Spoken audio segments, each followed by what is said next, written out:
And good afternoon, everyone. This is the last session. It's a great session. We've got a great panel this afternoon. My name is Richard Hill, and I'm the CEO of Ocean Generation. And our focus is, we're an NGO, and our focus is mainly on empowering young people with ocean literacy and ocean solutions. And today it's my pleasure to introduce the panel on building blue skills. So please do join me on the stage. And please give a warm welcome. Thank you. Should we go in here, shall we? Yeah. So let me introduce. We have Assunção Cristas, who's head of council of Vieira de Almeida, professor at Nova School of Law, and also a former politician and the minister for the marine, apart from other things, in Portugal. And Wietse van der Werf, who is the founder of Sea Rangers, and Olivier Venden, Vice President and Chief Executive of the Fondation Prince Albert II of Monaco. Now, yesterday it was fascinating listening to the sessions on blue finance. And one question was raised over and over again, albeit in different ways. If the ocean is so important to our lives and the future of the planet, why is it so underrepresented in financing, whether from global markets, governments, or philanthropy? And one of the reasons must surely be a systematic lack of basic knowledge about the ocean, and hence the consequent blue skills gap. And that leads to inaction or the wrong actions. And even in the last session, Luis mentioned the same issue in hospitality. So it's clearly a wide issue. So fortunately today, in our panel, we have three people who are making a real difference in addressing that problem. So first, just to align us on what we mean by blue skills, could you just each say what blue skills means to you and why it's so important? Thank you, Richard. Well, from my point of view, blue skills has pretty much to do with ocean literacy, with blue literacy. So I'm not that much focused on preparing people for a specific and detailed, skilled blue job, which I think it's really important. But there are other schools, other institutions that might do that.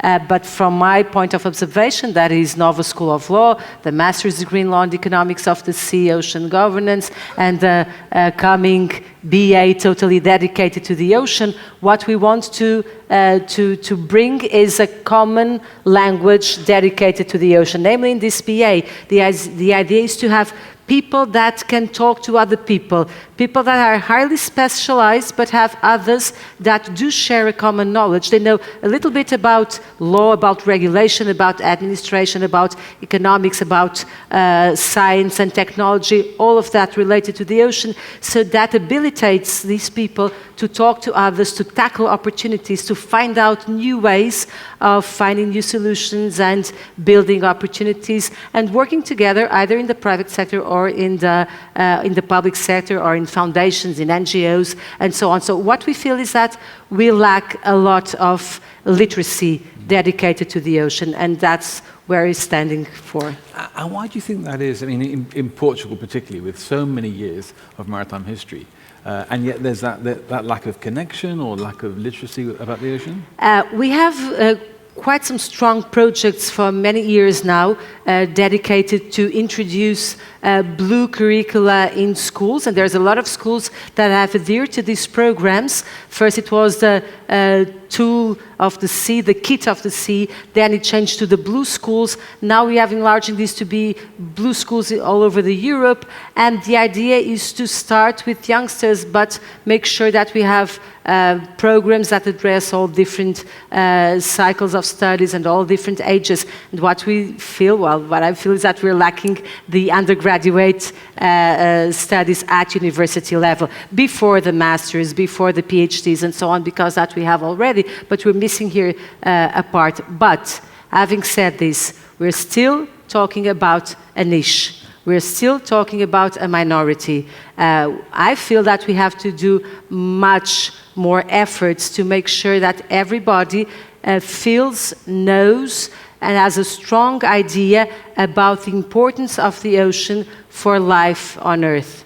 And this is something that it's not clear for everybody because, well, in Portugal we have the sea right here, we have Madeira and the Azores, which are right in the middle of the Atlantic Ocean, but Still, people go to the beach, people swim, but people don't have that interconnection, that strong interconnection with the ocean.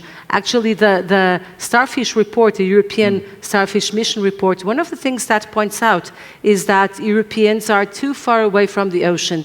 There is not an emotional connection with the ocean. Well, I guess that in Portugal, we do have an emotional connection with the ocean. We have a lot of culture dedicated to the ocean, gastronomy, literature, and so on and so on. But still, there's a lack of knowledge. So for you, it's very much knowledge-based, and through knowledge you start knowledge-based. Yeah. If you don't know, you will not be able to respect, protect, restore, live out of the ocean, at the same time protecting the ocean. Thank you. And Vita, I think you have a slightly different angle. So before we hear about Sea Rangers, could you give your view on what your lens of Blue Skills is? Yeah. On the one hand, it's quite simple. If the big, you would almost say, lofty policy ambitions we have over the coming years, and if the finance catches up, if we're to implement that, we simply need to train the people to do that work. Yeah. If we want to restore and better monitor and manage the ocean, we need a lot of boots on the ground or people out at sea to do that work. Yeah. So Blue Skills is literally about training people for those roles. Yeah. But I think it's also about a promise, in the sense that as we accelerate towards growing a blue economy, the notion of a just transition, of no one getting left behind, also means that we really need to make sure no one gets left behind. Right now, the highest rates of unemployment all over Europe are in the port cities and in the coastal areas. Many former fishing communities where jobs have disappeared, port cities where automation has meant that from father to son those jobs have disappeared. So, meaning, no one being left behind means we really have to focus to ensure that young people have the ability to gain those skills and can start those careers. And a lot of people are getting left behind. The notion of why should I care about the end of the world if I have to worry about the end of the month is a reality for people. And so I think, yes, ocean science, it's very important, but increasingly this notion of a blue-collar workforce, people that are the more practical level, being trained to support offshore industry, to support seaweed farming, to be actively trained to carry out seagrass restoration. So with Sea Ranger Service, we work in these coastal communities, we work with government, with the Navy to train young people, really ensuring they can get those jobs to do that work that needs to be done. And what we find is that actually government agencies are crying out for capacity. The moment we can actually have Sea Rangers supporting government agencies to do that work, then we can bring restoration and such to scale. So I would say for me, it isn't so much anymore about just giving young people a voice. I think we need to give them the tools and the ability to really make a difference. And we'll come back in a second and talk more about Sea Rangers. But Olivier, to bring you in, so there's two quite different lenses on Blue Skills. How do you see Blue Skills? I don't want to choose, but I will take a step back and go back to blue economy. I think the main problem here is we have identified blue economy as a part of the real economy. And in my opinion, we are wrong. It's a new approach to the economy. So it starts there. And when we talk about blue skills in that spirit, of course it's ocean literacy, of course. It is also developing new tools, but it's mainly bringing sustainability approach to conservation. It's also bringing entrepreneur skills to conservationists, as much as bringing sustainable approach to business people. So that's the core business of developing strategies to enhance, promote blue skills, in my opinion. And that's where foundations, just like the Prince Albert of Monaco Foundation that I represent today, they can play a role. Because, and I meet your point there, language. So we can fill the gaps between science and business people, mainly by carrying science to policy campaigns. We can also fill the gaps between the civil society and the public and private sectors by launching campaigns, lobbying activities as well. We're also here to play a role in facilitating the emergence of new leaders and emerging skills or technologies. But I will come back, I'm sure, in a further question on that. So before we move on and go deeper, are there any initial questions? Oh, one there at the back.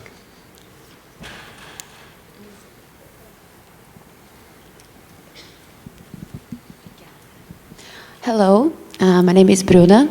I work for ETL Logística, and I'm also an ex-student of Nova. And it's been really interesting to follow the discussion here today. And I think this is the last one, right? This is the last panel. And I was waiting the whole day for the moment that someone would bring the ocean literacy, because honestly, I think this is the answer for the most of the questions that were made here today. And on the last panel, we talk about people and bringing the knowledge to the tourism approach, to the people that are really working with it. And finally, someone, Assunção Cristas, brought the term that I was hoping to hear today here, the ocean literacy, and teaching the people, the persons, because when we talk about cities and communities, we are basically talking about people, we are talking about persons. And what I feel is like most of the discussions we are making nowadays about conservation, about the treats, everything about the ocean, the access to the information is not equal, and it's not very accessible to the persons who are really working with it. And my question is, what can we do to bring the knowledge, not create knowledge, but basically use the knowledge we already have and give it to the people that are needing it. We don't, of course, we will always need to build more knowledge and data and everything, but I feel like we need to use what we already have. And how can we do it? How can we do it not only with the young, with the kids, with the people, the children, but also with the persons who are already working with it, but they don't have the knowledge, they only have the costumes, they only have experience. But for tourism, it would also help. For conservation, it would also help, because we know we have a lot of bottom-up initiatives that are very effective in terms of conservation. So how can we address this question to the people who are really, really working with it in a very local basis, not only international, but very local one? You want to take it? So would you like to take that one? Well, lovely question. you raised ocean literacy. But that is also for you, for being close to the communities. Well, I guess that there's a role that cities, and our panel also is integrated in this panel about the cities, coastal cities, and what can cities do within this part. And I guess that this local approach, meaning municipalities, but also other players that might address and look at a closer scale, a scale of a city, of a metropolitan area, could be, those can have a more effective action in translating this already acquired knowledge to people, to communities that really need or might benefit from that knowledge. And that could be done by many different ways of programs, of reskilling, of bringing information, of addressing issues, even in a more entertainment way, making fairs or making conferences or whatsoever. So I guess that there's a lot of different answers that might be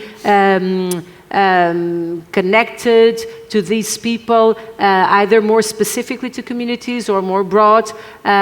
But I think using the imagination and the tools that the local authorities might have, I guess that's a really important path that can be complementary to others from universities and from private companies or NGOs or whatsoever. So I guess that all that the communities might do to spread the word, I think it's important.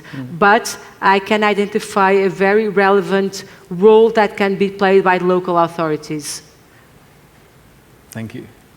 I should have mentioned, we're actually short of a panelist today. Madeleine Sinclair, who represents Women in Ocean Science, has been stuck in Indonesia. She's doing some fantastic work out there. A little later on, I'll introduce some of the themes she would have talked about today and discuss those. But I wanted to go back to Vice and to Sea Rangers, because it's a lovely story you have, the reason you created Sea Rangers in the first place. And I don't think many people here will know about your work. So maybe you could tell us a little bit more about Sea Rangers. Yeah, sure. For the better part of a decade, I worked on investigating illegal fishing as an investigator with the European Commission and a number of Coast Guard agencies. And what struck me is that as we were collecting evidence around the Mediterranean mostly, everywhere we went, it was very clear that there were just very few opportunities.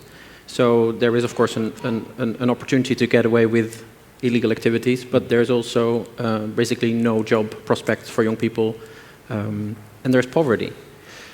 And I visited the US, learned of a program there in the 1930s called the Civilian Conservation Corps, which was a way that President Roosevelt, during the Great Depression, mobilized unemployed men from the cities and actually restore nature on a vast scale. So in 9 years' time, they mobilized 3 million unemployed men. They planted over 3 billion trees. 800 of the national parks today in the US have been built by these young unemployed men under the guidance of the army. And what struck me was that if we have this poverty in the coastal areas and those job opportunities aren't there, and at the same time we're in a situation where the vast majority, at least over 90% of marine protected areas in the world's oceans, don't even have the capacity to be properly managed, shouldn't these two problems act as each other's solution? And then essentially we set up a modern day conservation corps and named it the Sea Ranger Service. And kind of to come back to your point about ocean issues being often very abstract. The moment you work with young people, it becomes something very different, but also working with unlike-minded partners. So in the Netherlands, we partnered with the Navy. And actually, the young people that we train as Sea Rangers, when they work with us for 1 year, when they're involved in ocean restoration, after a year, they transition into jobs with the Navy. So suddenly we have a partner, as in the military, who actually has an incentive to work with us to train young people, because we're helping to train people for their sector, for their vacancies. So suddenly there is this really interesting dynamic where actually the creating jobs and creating these opportunities with partners that normally are never involved in ocean conservation, that's actually for us meant that even this whole program, now scaling to 4 countries in Europe, is actually entirely financed by social impact financing. There isn't really any conservation funding in it. Yeah. But every day, Sea Rangers are out there assisting in restoration and work. And, right, so yeah, it's also about the models you create as a social business to actually broaden ocean conservation and bring it to a new audience. Yeah. But that segues very nicely into some of the work you do, Olivia. I know integration is very much a watchword for you and a holistic approach. Could you tell a little bit more? Yes, well, thank you for the segue to holistic approach, and I think it can be also part of the answer. It all started with fellow programs that we developed for the least developed countries with the IPCC. So we wanted to support PhD level students from these countries. It's a program that has been going on for 12 years, and we have expanded it to SCAR and IASC, which are the 2 organizations scientifically active in the Arctic and Antarctic region, so PhD level as well. From there, we understood that we needed the extra push. And scientists, conservationists in particular, usually lack something, is the science to policy approach. So this extra push we decided to give with leadership skills, leadership programs. So we've launched and supported with the University of Edinburgh the Ocean Leaders Program, very successful. And we are about to go a step further this year, launching a regeneration program, which is a campus in Monaco, which I designed to be as broad as possible. So we will integrate scientists through artists, including business schools, political science engineers, athletes, because we believe that having a group of people from extremely diversified backgrounds, not speaking the same language in the sense of skills this time, can be a strong benefit for all.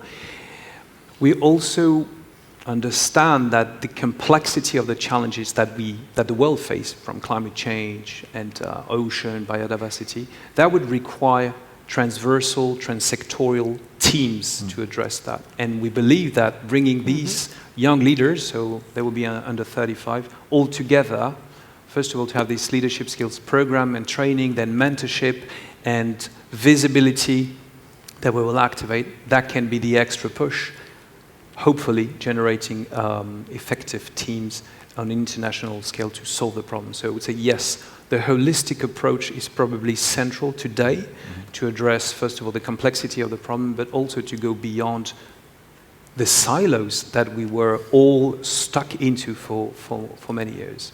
And it's not because you're a scientist that you cannot understand the business language, because at one point you want your idea, your data, your knowledge to be implemented and to bring the right solution. So we strongly believe that these bridges are fundamental to succeed. Thank you. Are there any more questions down here? Just in the front row, thanks. Just here first and then there. Hi, thank you so much for your contribution so far. I guess when we talk about communication, it is a two-way street. That is, we are speaking, but the listening part sometimes is not so obviously understood. So I guess my question is, while we're wondering how to reach out to communities, be it blue collar, be it developing countries, be it young people, how do you make sure that those people are in the room, not at the end of the project to be communicated to, but at the strategy level when we're deciding how to communicate to them? So what do you think are the barriers to that happening? Why are they not more in the room right now? And also, if in your own projects you do include them at that level, how do you make sure that their feedback is implemented from the start and not just as an afterthought? Thank you. Well, I can say something about that, but my guess is that there is really this detached of people that are working and preparing new solutions, new companies, startups and all that. And the people that have already been there in the communities, being those fishermen or people working in tourism or whatsoever, in the beaches, in the coastal areas. What I feel is that these are different worlds that normally don't touch that much. Conservancy, it's a middle ground where people try to bring the others together and start looking at what we have already and building with the communities, but still there's a long way to go. My guess is that if everybody has... I was having this conversation right there in the coffee break, and someone was telling me that it was about this coral reef project, and was telling me that there was a problem because there was a news in the newspaper, and the fishermen got very upset and start complaining about it, and so on and so on. And the point was that maybe the best thing that they should have done is talk to the fishermen before that. If they talked to the fishermen before that, before the news came, before everything, possibly they will be the first supporters of the project. Of course, there will be a long way to go and a strong dialogue to have, but anyway, bridges would have had the possibility of being built among these different stakeholders. And my guess is that we're still in the learning period, because the ocean actually is vast, doesn't have people there. Not yet. Some people cross the ocean, so all the shipping industry and so on.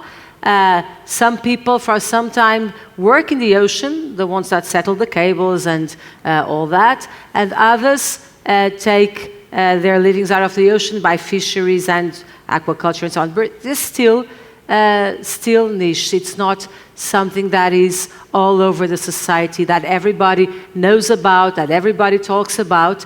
And unless we start having more and more topics to talk that interest everybody, it will always be a niche. So the great deal, I guess, also from a sustainability perspective, also from a climate perspective, and I guess this climate-ocean nexus, it's something that it's very promising, and we have to build a lot on that. It will become a conversation that everybody can have with friends, with colleagues, and more people, as more people are interested in working in the ocean and more skilled people is working in the ocean, this will be easier. That's my point of view. Well, more complex in a way, because there will be a dispute for the use of the ocean, but at the same time, more people being able to talk about it and to find out the solutions. You see the comment. I'm very sorry, I disagree from my perspective. Well, of course. I think a problem is also in the way that we over-intellectualize this issue, to have conversations about climate and biodiversity. If I go to a coastal community and I say, hey, we have a great job for you, you can work on a ship, oh, like what's, you know, it's not so much necessarily about the choice of language, it's also about, you know, being in a conference center, having these conversations. A lot of ocean issues are around policy and academia, and that's super important. And of course, the work you do around bringing together different stakeholders, that's vital. But there is another level at which we work that most ordinary people just don't care. And don't necessarily have to care if there is a more subtle way we can involve them.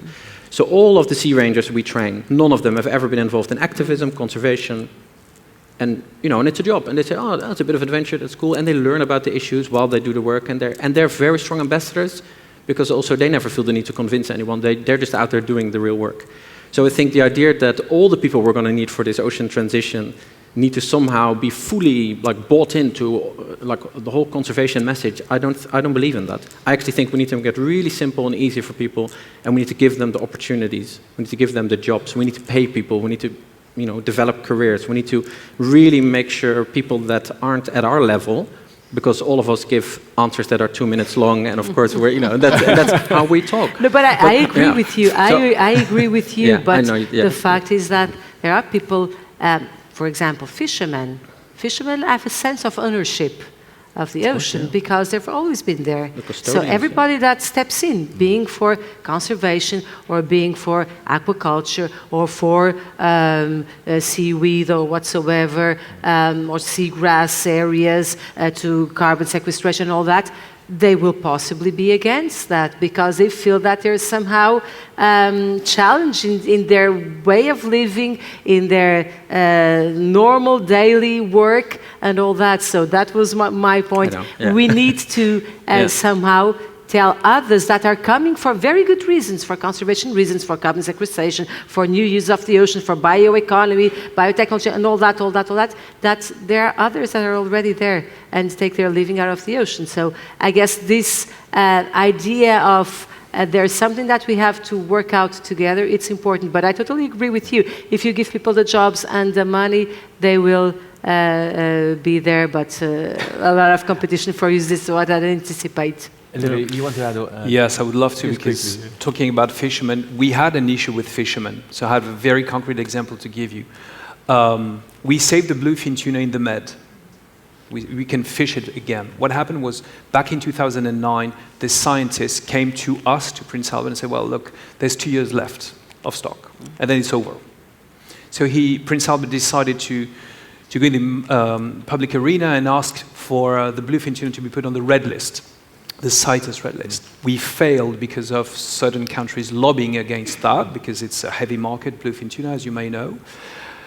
But worse than that, we were at war with the fishermen that came to us very aggressively and said, well, why do you want to kill our income? And therefore, that's where the educational process took 2 years, so it's not that long, to make them understand the basic part of it. If you were fishing the baby tunas, and if you were overfishing the stock, then you will have no more income at all anyway. So within 2 years, they understood and worked even with us in developing a sustainable approach to it. And I must say, and the facts are there, in 5 years, the species was saved, and the fishermen, I'm not talking about the super tankers and the one harvesting the seas. I'm talking about the fishermen, the local communities, as you were detailing that. They understood that, and they respect that, and they just go back to common sense and respect the cycle of life of the fish. So you can have a dialogue. You cannot come and teach a lesson to the communities. That's common sense again.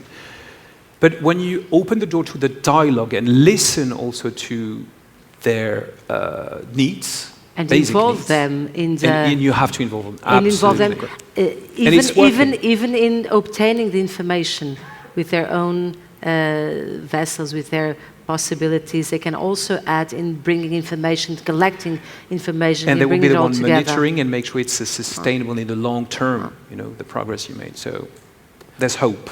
That's what I mean. What a great question. You really got a debate going there. I'd like to go on to Madeleine's points in a second, but there was a question just there I promised to go back to you. Yeah. Hi, thank you. This question is probably for Olivier. I just wanted to ask, like, the model that you're developing to bring cross-functional, cross-sectoral skills together sounds very, very compelling. And just to give you some context, I come from capital markets and strategy consulting background, who I would say by luck, stumbled into ocean-based climate solutions, and I couldn't be happier that I'm doing that. But it's a long, winding path to get there, and we need to definitely accelerate and amplify bringing different skill sets together to work on these solutions, because these are very complex, and it requires a lot of different perspectives to make it really tangible outcomes coming out of it. And so my question is, the model that you're developing there, like, how could it be scaled to different places, parts of the world, so that we can really bring, you know, critical mass of cross-functional, cross-sectoral skill sets working together on these solutions? Well, thanks for the question. It's a tough one because I'm only launching now my overall project, but I believe it's in partnership. I will be more than happy to give this model to partners around the world just to make sure we can have coherent structures abroad and duplicate what is working fine in other parts of the world. Like when I was mentioning the Ocean Leaders Program of the University of Edinburgh, it is so successful that we wanted to push that idea further. And that's how we developed this idea of a campus and a community, which, by the way, will be international from the beginning. Because, as I said, the fellowship programs were always international. We will keep an eye, and it's so hard, but on the gender balance, on the north-south balance. The first cohort will be tremendously hard to identify because we want to keep the figures low. 10, 15 every year. Why that? Because we want to accompany them in the best way possible. You know, the mentoring process is, for me, key in making this experience a success. But you can't have 100 or 1,000 of young leaders to be mentored. It doesn't work like that. So I'm open to the conversation, maybe with you after this talk, to see how we can just duplicate what will be working, I'm sure, in Monaco, elsewhere, and work in finding the best coherence possible there. I'm just going to move on to mention some of Madeleine's comments, and I'll come back to you in a second. So, as I said, Madeleine is in Indonesia and couldn't get here today, but she's doing some amazing work with women in ocean science. And her main approach is she sees an intrinsic link between SDGs 5 and 14. That's gender equality and ocean health. And she believes that skills building for women in ocean communities is an absolute win-win for the women, for the communities, and for ocean health. And her aim is to provide more representation for women in marine science to make a difference. And in terms of some of the contributions women in science have made to date, they've been instrumental in raising the issue of sexual harassment in marine science. They've been developing women in marine science and diving in developing ocean communities, and also working hard to storytell, so blogs and podcasts, to increase the visibility of women. Now, there was an interesting stat that, Visa, you mentioned to me earlier about your organization around gender diversity. Could you? Yeah. So globally, 1% of seafarers are women. Yeah. And as we have a few female captains that worked with us over the years, and as we further skilled, over 1,000 applicants in 5 years, 72% were young women. And what we found was that this focus on personal development, actually training people, giving them the skills, working with purpose, but also simply creating a safe work environment, a safe space on the ships to work, that's really not a given in the maritime sector. And we've actually seen it over and over again, even female scientists working in kind of remote areas, and this is often not a safe space. So actually on the ships to create this opportunity for women to really, be able to fully develop in those ocean careers. It's really crucial part of the next steps. Thank you very much. In the middle of the question. Yes, sorry. hi. Yeah, hi. I hope you can hear me. My name is Susanne Wedin-Schilt. I have the pleasure of living in this beautiful country, but wow. I'm originally from Sweden. I came to Portugal 4 years ago. I have actually 2 questions, but I have to give a short background, and it goes with how do we actually leverage technology for disrupting this learning model that we're talking about here. I have the fullest respect of what we're talking about here. I do agree. We run a dual model for our learning program called Ocean Academy. The first module is called Why Care About the Ocean. We, of course, need to, with what I call low tech. You're talking low tech training here, but I want to just hear your opinion on the higher tech, because that's how we scale. If we really want to bring ocean understanding, go from ocean curious to ocean passionate, learning is the foundation for action and innovation. So when I came to Portugal 4 years ago, I found, and I have the pleasure of working with these beside me, I founded Ocean Community as a non-profit, Associação Ambiental. And the idea is to be an open, inclusive community for ocean-curious people to connect, learn, innovate, or take action. The first innovation challenge I launched here, we were just trying to provide a platform for anyone who had an idea. We had 43 submissions, 1 from Portugal. Although we had all these marine universities here, so we were just wondering, why is this? So then, of course, I connected with the principal for IPL the area, and Sergio, very supportive from Peniche, a fishing community. We agreed to run a pilot for Ocean Academy, so learning as the foundation for innovation with these business skills, and how do you take an idea and bring it forward. We did that pilot, low tech. Takes a lot of time with lectures, of course, just as it takes time to talk to fishermen in the village, or what you are proposing, which is really, really relevant, but it takes too long. We can't scale that way. So now what we've done is we've taken this idea and we're turning it into a digital format. And I have 2 questions relevant to this. I have a great partner ecosystem for ocean community. We have Catapult, we have Blue Bio Alliance, we're working with Braid Theory from the Port of Los Angeles. We're working with Bright Tide, which is the best, I think, blue carbon accelerator we have, and amazing people. So we can build knowledge and content. The module is called Why Care About the Ocean. So first we went into this traditional path of thinking. The questions? Yeah, I'll get to them. Yeah. So I'll make it very short. I went to the traditional path of designing for the university students, but then applying AI into this, and this is validated layers of data. So we're not going to let the AI decide what's facts. But with that, you can actually launch it for a 10-year-old, because it's a customized learning journey. So, and I'll be happy to talk more about that later. The 2 questions are this. So what I'm trying to do here, and what we're trying to do, is to bring something that is easy for anyone who has a smartphone. If you're in Africa, if you're in wherever you are, in a coastal community, if you are young, you have a smartphone, you have access to a computer, you can learn. But I'm concerned because it disrupts sort of the learning model, and I'm struggling with how to collaborate with the existing learning system in universities. And secondly, I'm also struggling with funding, because it's not so easy to see who has the interest of funding this kind of knowledge when it's for free and it's sort of not linked to another business model. So that's it. Thank you for the time. Thank you. I wasn't going to suggest funding, Olivia, but just in terms of scaling, I know that's something which you're very passionate about. Are there any experiences you have that could be relevant there too? So, two things here. So, I should not say, but you can submit a project for funding at the foundation. It's every year in June, so do it. I don't guarantee the outcome, but you can. That's part of the job of philanthropies. So, seed investors and bridging the gap where the private sector or the public sector is not going or cannot go. So let's do that. Why not? And the second thing, yes, in our opinion, what is most needed now is scaling up and going faster in deploying the solutions that exist. And the frustration is, if you read the IPCC reports on and on, all of them, you have the list of problems, but you also have the roadmap, an easy roadmap to the solutions. We just need to implement them.